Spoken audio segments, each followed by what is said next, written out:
بسم اللہ الرحمن الرحیم۔ ناظرین اکرام، جو پتوں کی میں ایک بہت پرسوز واقعہ، نہ جانے آئے دن ہو کیا رہا ہے۔ آئے دن کوئی نہ کوئی نئی بات سنتے ہیں، کوئی نہ کوئی عجیب سے عجیب واقعات سنتے ہیں۔ کبھی میاں والی کا واقعہ آ جاتا ہے، کبھی سیالکوٹ کا سانحہ آ جاتا ہے، کبھی میاں چنو کے علاقہ میں واقعہ آ جاتا ہے، کبھی اسی طرح کراچی میں ایک باپ نے اپنی بیٹی کو مار دیا۔ آئے دن کوئی نہ کوئی ایسا واقعہ سنتے ہیں کہ دل دہل جاتا ہے، اور حقیقت بات ہے کہ زبان لرزتی ہے۔ لیکن میں صرف ایک اشارہ، دو باتیں عرض کروں گا۔ ایک تو یہ کروں گا کہ جو پتوں کی میں واقعہ ہوا ہے، چونیا سے جو بارات آئی، وہ ڈانس اور ڈھول کی تھاپ پہ رقص کرتے رہے اور پیسوں کا بہت زیادہ ضیاع کرتے رہے، اور پھر وہ جو ایک بوڑھا 50-55 سال کا جو بوڑھا تھا، سلطان نامی غالباً، اور اس کو جب دیکھا گیا کہ وہ پاپڑیاں فروخت کرنے والا، سیل کرنے والا، چھاپڑی لگانے والا، مزدوری کرنے والا، جب اس نے پیسوں کو دیکھا کہ وہ اڑا رہے ہیں اور بہت زیادہ اڑا رہے ہیں، بے دریغ اڑا رہے ہیں، اور یہ بھی کہہ دیتا ہوں کہ ہم کہیں نا کہ اللہ کے لیے کچھ دو، اللہ کے واسطے یہ کرو، تو اللہ کے لیے دینے کے لیے نہیں ہوتے۔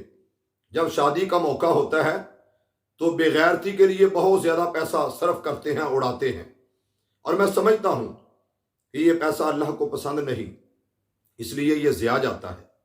اور یہ آپ پیسے لٹاتے ہو، جو کنجر خسرے ہوتے ہیں ان پہ لٹا دیتے ہو۔ جو قرآن کی تلاوت سیکھنے والا، مدرسے میں پڑھنے والا، یا کوئی غریب آپ کے محلے میں، یتیم مستحق آپ کے علاقے میں، اس کو دینے کے لیے آپ کے پاس بہت کم پیسے ہوتے ہیں۔ تو بہرحال بات یہ ہے کہ احساس نہیں رہا۔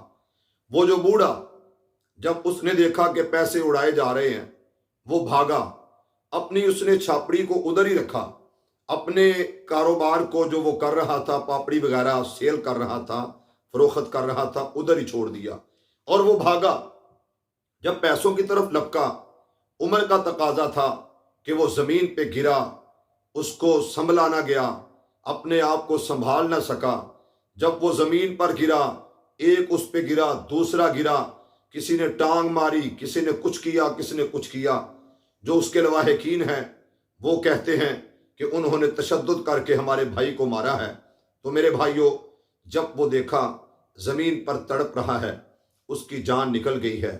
جان تو جانی ہی جانی ہے، لیکن ظلم یہ ہے، ستم یہ ہے، احساس نہیں، ہمارے دلوں میں احساس نہیں۔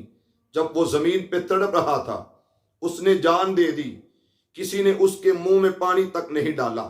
اور وہ جو برات تھی، ان کی حالت یہ ہے کہ آپ ویڈیو میں دیکھیں گے انشاءاللہ۔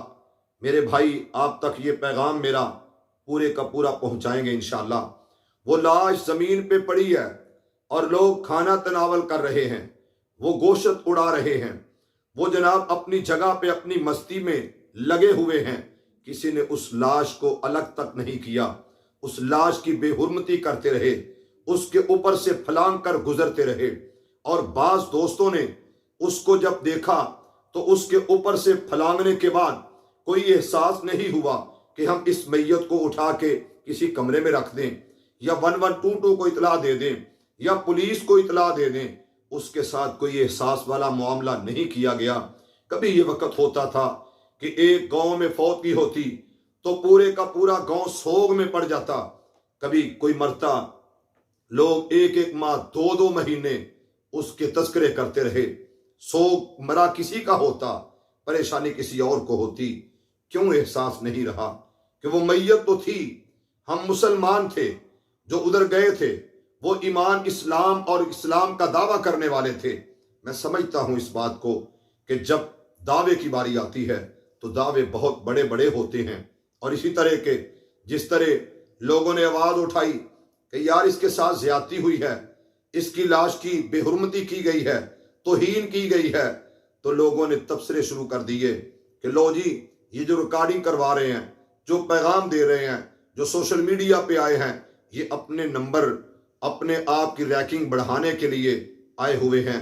واللہ العظیم رینکنگ کا معاملہ نہیں، لیکن یہ ضرور ہے کہ خدا کے لیے احساس کریں۔ ہم میں احساس نہیں رہا، احساس زیاں جاتا رہا، کوئی خیال نہیں رہا، ہمسائے کا ہمسائے کو خیال نہیں، عزیزوں کا عزیز کو خیال نہیں، بھائی کو بھائی کا خیال نہیں۔ حالات یہ بن چکے ہیں کہ ہم ایک دوسرے کے ساتھ دعویٰ تو کرتے ہیں، لیکن ہم میں وہ بات نہیں رہی جو ایک مسلمان میں ہونی چاہیے۔ مسلمان کا یہ وتیرہ تھا، مسلمان کا ہی یہ حق تھا کہ مسلمان نے کہا تھا کہ مجھے پیاس لگی ہے، لیکن میری پیاس کو چھوڑو، میرے آگے والے کو زیادہ ضرورت ہے۔ جب اس کے پاس صحابی رسول پہنچتا ہے، میدان احد ہے، وہ کہتا ہے مجھے چھوڑو، آگے والے کو دے دو۔ یہ تینوں پانی مانگنے والے شہید تو ہو گئے کہ اس کو پلا دو، اس کو پلا دو، اس کو پلا دو۔ تینوں نے جام شہادت تو نوش کر لیا، لیکن دل سے احساس کو نہیں چھوڑا۔ میرے پیغمبر نے ایک مہمان کو اپنے صحابی کے گھر بھیجا۔ جب مہمان صحابی رسول کے گھر میں جاتا ہے، کھانا کم ہے، لیکن میرے پیغمبر کے غلام نے اپنے گھر والوں سے کہا کہ لائٹ کو بجھا دینا، مہمان پیغمبر کا ہے، مہمان ہمارے آقا کا ہے۔ ویسے بھی مہمان کی عزت، تعظیم، توقیر کرنا اسلام میں لازم ہے۔ ہوگا کیا کہ میں اپنا منہ ہلاتا رہوں گا، ہاتھ ہلاتا رہوں گا، اور مہمان پیٹ بھر کے کھانا کھا لے گا۔ آسمان والے نے کہا کہ میرے محبوب تیرے غلام کا عمل مجھے آسمانوں پہ پسند آیا ہے۔ وَيُؤْثِرُونَ عَلَىٰ أَنفُسِهِمْ وَلَوْ كَانَ بِهِمْ خَصَاصَةٌ وَمَن يُوقَ شُحَّ نَفْسِهِ فَأُولَٰئِكَ هُمُ الْمُفْلِحُونَ۔ اس لیے میں کہتا ہوں کہ اللہ کے لیے احساس کیا کرو۔ جو جوان ہے بوڑھے کا احساس کرے، جو اولاد ہے ماں باپ کا احساس کرے، ماں باپ کو چاہیے اولاد کا احساس کرے۔ مہمان ہو، مہمان کا احساس کرو، بوڑھے کا احساس کرو، غریب کا خیال کرو، یتیم کا احساس کرو، بیٹیوں کا احساس کرو۔ ہم میں احساس ہوگا تو سب کچھ ہوگا، احساس نہیں رہے گا تو یقیناً اس معاشرے میں ایسی برائیاں جنم لیتی رہیں گی کہ اس کی لاش کی بے حرمتی کی گئی، اور کپڑا اوپر دے کر کھانے کھاتے رہے، اپنی عیاشیوں میں مصروف رہے، اپنے جو جناب اس جگہ پہ ہوتا ہے جو ماحول برات کا، اس میں مشغول رہے۔ ایک میت کا خیال تک نہ کیا گیا، احساس تک نہ کیا گیا۔ میں دعا کرتا ہوں کہ اللہ ہم سب کے دلوں میں احساس پیدا فرمائے، ہم سب کے دلوں میں احساس بھر دے، اور اللہ اس مرنے والے کو جنت الفردوس عطا فرمائے۔